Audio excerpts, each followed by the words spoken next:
ఒక ఇంట్లో ఒక పర్సన్ చనిపోయారు అనుకోండి. ఆ పర్సన్‌కి సంబంధించిన బట్టలు గాని, వస్తువులు గాని మనం వాడుకోవచ్చు అంటారా గురుగారు? ఎట్టి పరిస్థితుల్లో కూడా హ్మ్. ఆహ్, మనకున్నటువంటి అంటే సైంటిఫికల్‌గా ఉన్నటువంటి డీఎన్ఏ ప్రతి ఒక్కళ్ళకి ఉంటుంది. ఓకే. సో, ఆ డీఎన్ఏ ఉన్నటువంటిది బట్టల్లో ఉంటుంది. ఇప్పుడు మీకు చూపిస్తారు ఈ మధ్య క్రైమ్ సినిమాలు బాగా చూపిస్తారు. వెంట్రుకలు కనపడ్డా, గోర్లు కనపడ్డా, హ్మ్. దారం కనపడ్డా దారం తీసుకొని డీఎన్ఏ సెట్ చేసి అది ఎవడు ముట్టుకున్నాడు, ఎవడు ఆ డీఎన్ఏది మనిషిలో ఉండేటువంటి ఒక అంటే పైతృక భావన, మంచి భావన 2 ఉంటాయి వాళ్ళకి. ఓకే. చనిపోయిన వాళ్ళ డీఎన్ఏ ఆ బట్టల్లో ఉంటుందిగా. హ్మ్. ఇప్పుడు నేను ఈ వస్త్రాలు వేసుకున్నాను. ఎన్నేళ్ళు వేసుకుంటా? 4 ఏళ్ళు చేసుకుంటున్నా, 5 ఏళ్ళు చేసుకుంటున్నాను నేను. మరి వేసుకుంటున్నప్పుడు దీనిలో ఉండేటువంటి డీఎన్ఏ ఖచ్చితంగా ఉంటుందిగా. ఆ హ్మ్. డీఎన్ఏది ఇంకొక వ్యక్తి వేసుకున్నప్పుడు నాలో ఉండేటువంటి మంచి భావనలు రావచ్చు, చెడు భావనలు రావచ్చు. కానీ చెడు భావనలకు అవకాశాలు ఎక్కువగా ఉంటాయి. ఓకే. డీఎన్ఏ క్రాస్ అవుతున్నప్పుడు నెగెటివ్ ఎనర్జీ ఎక్కువ వెళ్తూ ఉంటుంది. కాబట్టి ఈ బట్టలు వేసుకోవడం వల్ల అవతల వాళ్ళకి నెగెటివ్ ఎనర్జీ వచ్చే అవకాశం ఉంది కనుక హ్మ్. చనిపోయిన వ్యక్తుల యొక్క బట్టలు ఓకే. ఎట్టి పరిస్థితుల్లో వేయకూడదు.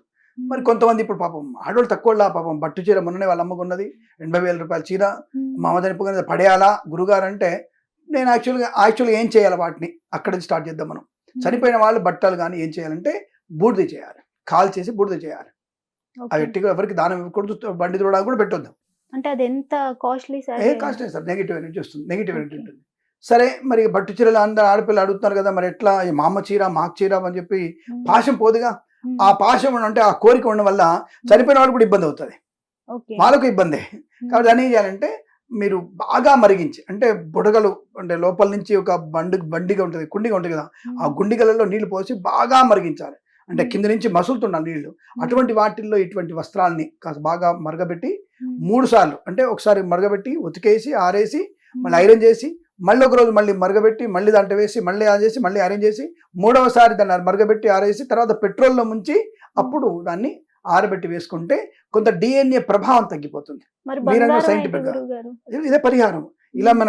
మనం ఆరేసిన వల్ల తెచ్చుకోవచ్చు. హ్మ్. మేమేం చెప్తామంటే దాంట్లో ఎలా మరగబెడుతున్న దాంట్లో కాస్త గోమూత్రం వేయండంటానే. ఓకే. గోమూత్రం వేస్తే కొంత దానివల్ల ఏంటంటే ఒక మంచి ప్రయోజనాన్ని పొందుకుంటుంది అది. ఆ హ్మ్. వస్త్రానికి కొద్దిగా ప్రయోజనం. ఒక చిటికెడు పసుపు. అంటే ఎక్కువ ఓకే. పసుపు వేస్తే అలాగే మళ్ళీ పచ్చగా అయిపోతాయి కదా! అవును. చిటికెడు పసుపు వేసేసి, గోమూత్రం లైట్‌గా వేసేసి, ఆ హ్మ్. నీళ్ళతో పాటు మరిగించేసి, ఇలా 3 సార్లు చేసిన తర్వాత ఇస్తే, హ్మ్. అవి కొంత పరిశుభ్రమైనటువంటి వస్త్రాలుగా మారి, హ్మ్. మళ్ళీ అంటే అది కూడా ఎవరు? కోడలు, కూతురు, మనవరాళ్ళు అంతవరకు తప్ప హ్మ్. ఇంక వేరే వాళ్ళు వేసుకోవడానికి లేదు. అందరికి ఓకే. వేరే వాళ్ళకి వేసుకోవడానికి లేదు. హ్మ్. ఇంకా మీరు బంగారు ఆభరణాలు ఏం చేయాలి? హ్మ్. అంటే ఆభరణాలు కూడా అంతే నిజంగా చెప్పాలంటే వాటిని హ్మ్. మొత్తం కరిగించేసి, హ్మ్. బంగారాన్ని ముద్దగా చేసి, అప్పుడు మీరు ఆభరణం తయారు చేసుకోవాలి. ఓకే. కాల్చడం వల్ల బంగారానికి పరిశుద్ధం ఏర్పడుతుంది. అంటే అది పవిత్రమైపోతుంది అది. కాబట్టి ఓకే. అలా చేయడం వల్ల ప్రయోజనం ఉంటుంది. లేదంటే నల్లపూసలండి మా అమ్మ మొన్నే చేసుకుందంటే దాన్ని ఏంటంటే దాని నుండి వేడి నీళ్ళలో వేసి హ్మ్. పంచామృతంలో వేయాలి. అంటే పంచామృతం పాలు, పెరుగు, తేనె, నెయ్యి దాంట్లో కలిపేసి హ్మ్. దాంట్లో ఒకరోజు ఉంచి, ఆ మర్నాడు దాంట్లో గోమూత్రంలో ఉంచి, ఆ హ్మ్. మర్నాడు పసుపు నీళ్ళలో ఉంచి, ఆ మర్నాడు కడిగి అప్పుడు ధరించుకుంటే కొంత మీకు ప్రయోజనం ఉంటుంది. అంటే ఓకే. డీఎన్ఏ లాంటిది మనకు ఎఫెక్ట్ పడకుండా ఉంటుంది కాబట్టి అటువంటి ప్రయత్నాన్ని చేయాలి. హ్మ్. నిజమైతే దాన్ని బంగారాన్ని కరిగించేసి మనం తప్పకుండా ఆభరణం చేసుకోవడం చాలా మంచిది. అది కూడా ఎవరు? హ్మ్. మనవరాలు, మనవడు, కూతురు, కోడలు వాళ్ళ వరకే.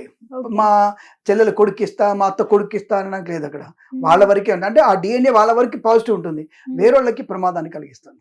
అంటే అది గురువుగారు చెప్పండి. ఇప్పుడు వాళ్ళ వస్తువులు కొంతమంది బయట ఎవరికైనా ఇచ్చేస్తూ ఉంటారు గదా! అలా ఇవ్వచ్చంటారా? అందుకే అసలు మన ఇవ్వకూడదంటారా? ధర్మశాస్త్రంలో ఎప్పుడు కూడా హ్మ్. నువ్వు ధరించినటువంటి ఆభరణాలు, నువ్వు హ్మ్. కట్టుకున్న వస్త్రాలు, అక్క చెల్లెళ్ళు, అమ్మ కూతుళ్ళు, కోడలు, అత్తగారు తప్ప హ్మ్. బయటి వాళ్ళకి ఇవ్వకూడదు. ఓకే. ఎట్టి పరిస్థితుల్లో ఇవ్వకూడదు. అంతా కూడా దాన్ని ఇవ్వడం వల్ల ప్రమాదాన్ని పొంచుకునే అవకాశం. హ్మ్. ఖచ్చితంగా వాళ్ళ యొక్క ఎఫెక్ట్ మనకి నెగెటివ్ ఎఫెక్ట్ గాని, పాజిటివ్ ఎఫెక్ట్ గాని మన మీద ఎక్కువ ఉంటుంది. ఎందుకు చెప్తున్నా కదా! ఇతరులకి వస్తువు ఇచ్చినప్పుడు అది హ్మ్. నెగెటివ్ ఎఫెక్ట్ ఎక్కువ వెళ్తుంది. అంటే పాజిటివ్ కన్నా. మనకా గురువుగారు? లేకపోతే తీసుకున్న వాళ్ళకంటారా? తీసుకున్న వాళ్ళకే. తీసుకున్న తీసుకున్న నెగెటివ్ వాళ్ళకి. ఎక్కువ వెళ్తుంది. ఖచ్చితంగా వెళ్తుంది. హ్మ్. చనిపోయిన వాళ్ళే అనుకున్నాం కదా ఇక్కడ. అవును. చనిపోయిన వాళ్ళ వస్తువుని మాట్లాడుకున్నాం. అంటే హ్మ్. ఇచ్చిన వాళ్ళమే అని అర్థం కదా! హ్మ్. కాబట్టి ఎవరైతే ఇస్తున్నారో తీసుకున్న వాళ్ళకే ప్రమాదం ఉంటుంది. కాబట్టి ఓకే. మన ఎట్టి పరిస్థితుల్లో అటువంటివి ధరించకూడదు, వేసుకోకూడదు అని చెప్తున్నాను నేను. హ్మ్.